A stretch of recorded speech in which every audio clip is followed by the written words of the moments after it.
بسم اللہ الرحمن الرحیم۔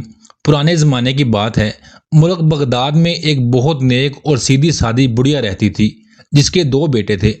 بڑے بیٹے کا نام بدلو تھا جو کاروبار کے سلسلے میں کہیں پردیس چلا گیا تھا۔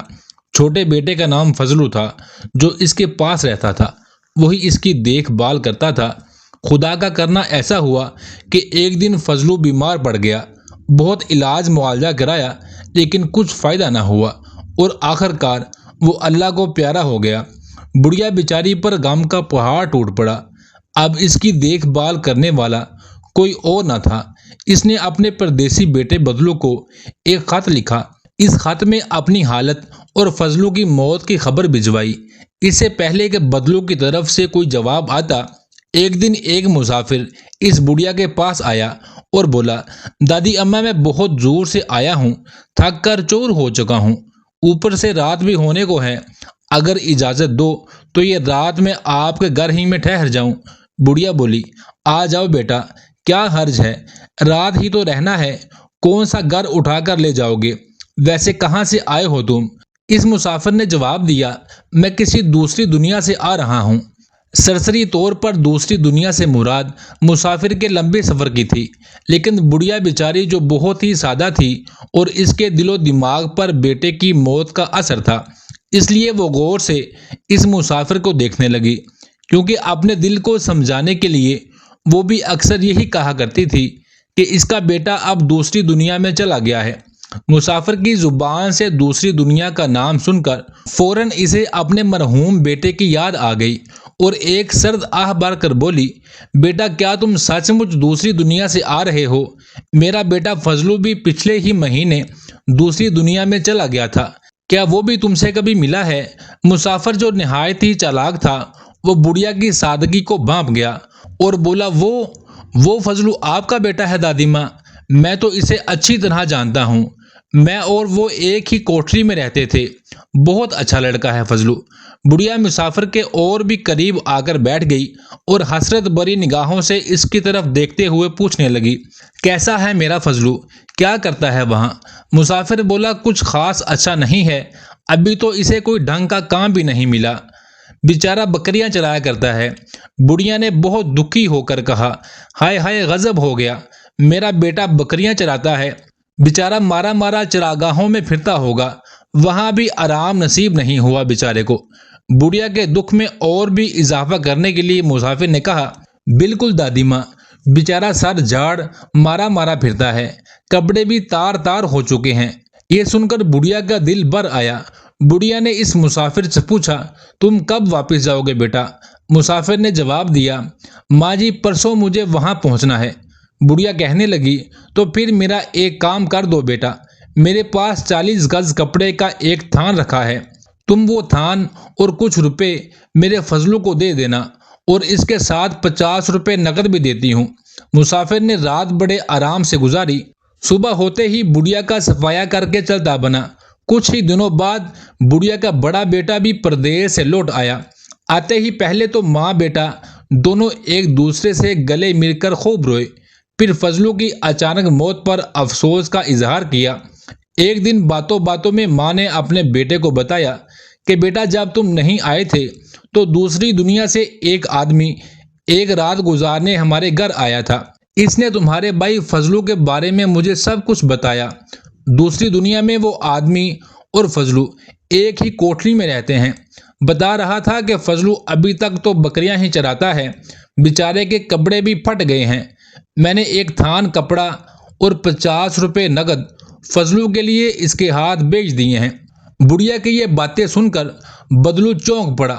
گاٹ گاٹ کر پانی پی کر وہ اب اتنا سیدھا نہیں رہا تھا، اب وہ ایسی چال بازیوں کو خوب اچھی طرح سمجھتا تھا۔ چنانچہ وہ بولا، اماں تم واقعی بہت سیدھی ہو، بھلا دوسری دنیا سے بھی کوئی واپس آتا ہے، تم زمانے کے ہیر پھیر نہیں سمجھتی۔ بدلو کو مسافر کی چالاکی پر بہت غصہ آ رہا تھا، پھر کچھ سوچ کر بولا، اچھا اماں تم آرام سے گھر میں رہو اور میں کسی کام سے جا رہا ہوں۔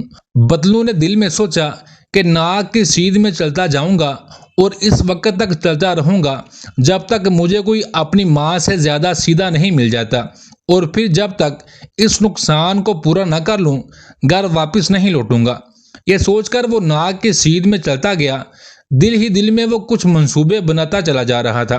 دور سے ہی اسے ایک گاؤں دکھائی دیا۔ وہ سیدھا اسی گاؤں کی طرف چلتا گیا۔ بستی سے باہر جب وہ ایک ذمہ دار کی حویلی کے پاس پہنچا تو رک گیا۔ دیکھا کہ خوب موٹی تازی بکری بندھی ہوئی ہے، پاس ہی اس کے 3 خوبصورت میمنے بیٹھے ہیں۔ بدلو بھی وہیں گھٹنے ٹیک کر زمین پر بیٹھ گیا اور بکری کو جھک جھک کر سلام کرنے لگا۔ کمرے کی کھڑکی سے ذمہ دار کی بیوی یہ سارا تماشا دیکھ رہی تھی۔ اس نے نوکرانی کو بلا کر کہا، ذرا باہر جا کر دیکھو کہ وہ آدمی ہماری بکری کو اس طرح جھک جھک کر سلام کیوں کر رہا ہے۔ نوکرانی نے جا کر پوچھا، اے بھلے آدمی، یہ ہماری بکری تمہاری کیا لگتی ہے جو تم اسے اس طرح سلام کرتے جا رہے ہو؟ بدلو نے جواب دیا، اے بی بی، اسی کی تلاش میں تو میں مارا مارا پھر رہا تھا۔ جسے تم بکری سمجھتی ہو وہی تو میری بیوی کی رشتہ دار ہے۔ کل میرے لڑکے کی شادی ہے، سبھی رشتہ داروں کو دعوت دی جا چکی ہے، صرف اسی کا ایک پتہ نہیں چلتا تھا۔ میں اسے ہی شادی میں آنے کے لیے دعوت دینے آیا ہوں۔ اگر مالکن صاحبہ اجازت دے دیں تو میری اور میری بیوی کی طرف سے گزارش ہے کہ یہ بھی اپنے بال بچوں سمیت شادی کی رونق بڑھانے کے لیے تشریف لائے۔ نوکرانی نے جا کر مالکن کو بتایا تو وہ دونوں خوب ہنسی کہ یہ شخص بھی کتنا بے وقوف ہے جو ایک بکری جیسے جانور کو اپنی بیوی کی رشتہ دار سمجھتا ہے اور ساتھ اپنے بڑے لڑکے کی شادی پر مدعو کر رہا ہے۔ اچھا ہوگا کہ اسے اور بھی بے وقوف بنایا جائے تاکہ دوسرے لوگ بھی اس کی بے وقوفی پر ہنسیں۔ مالکن نے فوراً نوکرانی کے ذریعے پیغام بھیجا کہ اگر یہ اس کی رشتہ دار ہے تو اس کے رشتہ داروں کو شادی میں شرکت کرنے پر ہمیں کوئی اعتراض نہیں، مگر اس بیچاری کو تمہارا گان ڈھونڈنے میں دقت ہوگی، اس لیے بہتر ہوگا کہ تم اسے بھی اپنے ساتھ لیتے جاؤ۔ مالکن نے نوکرانی کو حکم دیا کہ ہماری بکری صاحبہ اپنے رشتہ داروں کی شادی میں تشریف لے جا رہی ہیں، انہیں خوب سجا دو، سردی بہت زیادہ ہے، میرا وہ روئی دار کوٹ بھی انہیں پہنا دو، اسی طرح اس کے بچوں کو بھی اچھی طرح سے سجا دو، اور سنو، باہر جو گاڑی کھڑی ہے اس میں 2 گھوڑے جتوا دو، آخر اس کے رشتہ دار کی شادی کوئی روز روز تھوڑی ہونی ہے، ذرا ٹھاٹھ سے سوار ہو کر جائے گی۔ چنانچہ مالکن اور اس کی نوکرانی نے بکری اور اس کے میمنوں کو خوب سجایا اور گاڑی میں 2 گھوڑے جتوا کر بکری اور اس کے بچوں کو بڑی شان سے گاڑی میں بٹھایا اور لگام بدلو کے ہاتھ میں تھماتے ہوئے کہا، بھائی کوچوان تو گھر پر نہیں ہے، ہمت کر کے آپ خود ہی کوچوانی کرو، لیکن گاڑی ذرا دھیرے سے چلانا، ایسا نہ ہو کہ ہماری بکری صاحبہ یا اس کے بچوں میں سے کسی کو چوٹ لگ جائے۔ بدلو نے جواب دیا، آپ بے فکر رہیں۔ اس نے گھوڑے کی لگام تھامی اور اپنی راہ لی۔ 2 گھوڑوں کی گاڑی میں سجی ہوئی بکری یوں ودا ہو رہی تھی جیسے کوئی دلہن اپنے میکے سے ودا ہوتی ہے، اور بدلو اس ٹھاٹھ سے گاڑی بھانک رہا تھا کہ جیسے کوئی دلہن کو لے جا رہا ہو۔ یہ تماشا دیکھ کر مالکن اور اس کی نوکرانی کے ہنستے ہنستے پیٹ میں بل پڑ گئے۔ جب تک گاڑی ان کی نظروں سے اوجھل نہیں ہو گئی ان کی ہنسی نے رکنے کا نام نہ لیا۔ تھوڑی دیر بعد زمیندار گھر پہنچا تو بیوی کو بہت خوش پایا۔ دراصل وہ سوچ رہی تھی کہ جب وہ میاں کو اس شخص کی بے وقوفی کا قصہ سنائے گی تو وہ بے حد خوش ہوگا۔ قصہ شروع کرنے سے پہلے مالکن نے جب نوکرانی کی طرف دیکھا تو اس کے ہونٹوں پر بھی وہی شرارت بھری مسکراہٹ کھیل رہی تھی۔ پھر کیا تھا، مالکن کہہ کے لگا لگا کر ہنسنے لگی۔ مارے ہنسی کے اس کا برا حال تھا۔ اس کی ہنسی جب ذرا دھیمی پڑی تو زمیندار نے پوچھا کہ آخر بات کیا ہے، میں بھی تو سنوں۔ بیوی نے کہا، پوچھو مت، آج تو کمال ہی ہو گیا، کتنا مزہ آ رہا تھا، تم نے تو دیکھا ہی نہیں کہ کیسے ایک عجیب و غریب بے وقوف یہاں آیا تھا اور گھٹنے ٹیک ٹیک کر ہماری بکری کے سامنے بہت دیر تک ایسے جھکا رہا جیسے کوئی عقیدت مند اپنے روٹے ہوئے پیر کو مناتا ہے۔ وہ بار بار اسے جھک جھک کر سلام کر رہا تھا۔ پوچھنے پر بولا کہ یہ بکری صاحبہ اس کی بیوی کی رشتہ دار ہے اور وہ اسے اپنے لڑکے کی شادی میں شرکت کی دعوت دینے آیا ہے۔ یہ کہتے کہتے بیوی تو ہنسی چلی جا رہی تھی مگر ذمہ دار کو غصہ آ رہا تھا۔ ذمہ دار نے کہا، ہاں ہاں سمجھ گیا، تم نے کیا کیا ہوگا، تم نے بکری اور اس کے میمنوں کو اس عجیب آدمی کے حوالے کر دیا ہوگا۔ یہی کیا ہے نا تم نے؟ مالکن بولی بالکل یہی تو کیا ہے، بلکہ اسے اور زیادہ بے وقوف بنانے کے لیے بکری کو خوب سجایا اور اسے اپنا روئی دار لال کوٹ بھی پہنا دیا۔ اسی طرح اس کے بچوں کو بھی سجا کر 2 گھوڑوں والی بگی میں بھیجا ہے۔ تم بھی ذرا دیکھتے تو مزہ آ جاتا۔ کس ٹاٹ کے ساتھ اپنے رشتہ دار کے ساتھ جا رہی تھی۔ ذمہ دار بولا بس بس رہنے دو، کیا اس کے رشتہ دار کا بھی کچھ اتا پتا پوچھا تم نے؟ بیوی نے جواب دیا نہیں، یہ تو ہم نے پوچھا ہی نہیں۔ ذمہ دار بولا تو اس کا مطلب یہ ہے کہ بے وقوف وہ نہیں تھا بلکہ وہ تم کو بے وقوف بنا گیا ہے۔ ذمہ دار کو اپنی بیوی پر بہت غصہ آ رہا تھا۔ ذمہ دار نے جلدی سے پوچھا کدھر کو گیا ہے وہ؟ بیوی نے انگلی سے اشارہ کرتے ہوئے بتایا ادھر کو۔ ذمہ دار نے فوراً اپنا گھوڑا تیار کیا اور اس کا پیچھا کرنے لگا۔ بدلو کو پہلے ہی شبہ تھا کہ اگر ذمہ دار کو پتہ چل گیا تو وہ ضرور اس کا پیچھا کرے گا۔ رفتہ رفتہ اسے محسوس ہونے لگا کہ کہیں کوئی اس کا پیچھا کر رہا ہے۔ اس نے اپنے گھوڑوں کا رخ جنگل کی طرف کر دیا اور گھوڑوں کو جھاڑیوں کے پیچھے کھڑا کرنے کے بعد وہ خود جنگل سے باہر آ گیا۔ اپنی ٹوپی سر سے اتار کر زمین پر رکھی اور نیچے بیٹھ گیا۔ اتنے میں ذمہ دار بھی وہاں آ گیا۔ اس نے بدلو سے پوچھا ارے ٹوپی والے، تم نے یہاں 2 گھوڑوں میں جاتے ہوئے کسی آدمی کو دیکھا ہے؟ بدلو نے کہا جی حضور، دیکھا تو تھا۔ اس گھوڑے پر 1 بکری اور 3 میمنے بھی سوار تھے، لیکن اسے نکلے تو بڑی دیر ہو چکی ہے۔ ذمہ دار نے کہا کس طرف گیا ہے وہ؟ مجھے اسے پکڑنا ہے۔ بدلو نے کہا کہ آپ اس راستے کو اچھی طرح جانتے ہیں؟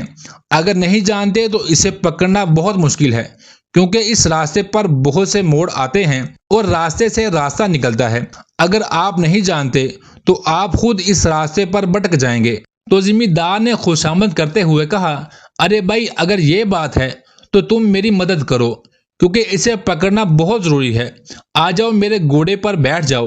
بدلو نے کہا نہیں حضور، میں نہیں جا سکتا۔ میری ٹوپی کے نیچے ایک شکرا بیٹھا ہے، میں اسی کی نگرانی کر رہا ہوں۔ شکرا باز جیسے پرندے کو کہتے ہیں۔ ذمہ دار نے کہا ارے بھائی، انکار نہ کرو، ایسا کرو تم ہی اس گھوڑے کو لے جاؤ اور اس شکرے کا خیال میں رکھوں گا۔ بدلو نے زور دیتے ہوئے کہا خیال رکھنا، کہیں یہ اڑ نہ جائے، بہت ہی قیمتی شکرا ہے، یہ اگر کھو گیا تو میرا مالک مجھے کچا چبا جائے گا، اسی لیے تو میں نے جانے سے انکار کیا تھا۔ ذمہ دار نے کہا کیا دام ہوں گے اس کے؟ بدلو نے کہا یہی کوئی 500 کا ہوگا۔ تو ذمہ دار نے کہا تو چلو پھر فکر نہ کرو، اگر یہ کھو گیا تو اس کی قیمت میں ادا کروں گا۔ بدلو نے کہا نہیں جناب، زبانی کام نہیں چلے گا، میرے مالک کو آپ نہیں جانتے، وہ بہت غصے والا ہے۔ تو ذمہ دار نے اپنی جیب سے پیسے نکالے اور بدلو کی طرف بڑھاتے ہوئے کہا تو یہ لو، پھر 500 روپے ضمانت رکھ لو، اگر تمہیں میری بات کا اعتبار نہیں تو۔ بدلو نے روپے لے کر جیب میں ڈالے اور اسی کے گھوڑے پر سوار ہو کر چلتا بنا، اور ذمہ دار صاحب خالی ٹوپی کی رکھوالی کرتے رہے۔ انتظار کرتے کرتے گھنٹوں بیت گئے لیکن بدلو نہ آیا۔ انتظار کرتے کرتے ذمہ دار اکتا گیا۔ ذمہ دار نے سوچا کہ ٹوپی کے نیچے تو دیکھوں کچھ ہے بھی یا نہیں، اگر نہیں ہے تو پھر بیکار میں انتظار کرنے کا کیا فائدہ۔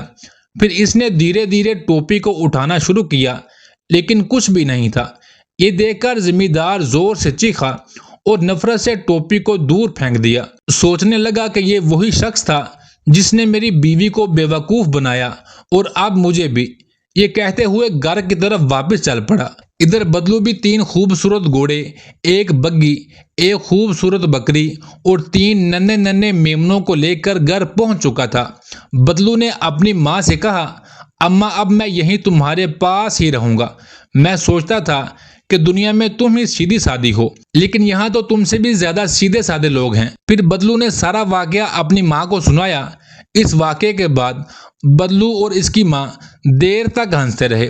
پیارے دوستو، آپ کو یہ کہانی کیسی لگی کمنٹس میں ضرور بتائیے گا۔ اس ویڈیو کو لائک کریں، چینل کو سبسکرائب کریں، بیل آئیکن کے آل نوٹیفیکیشن کو ضرور کلک کریں۔ ملتے ہیں نیکسٹ ویڈیو میں، تب تک کے لیے اللہ نگہبان۔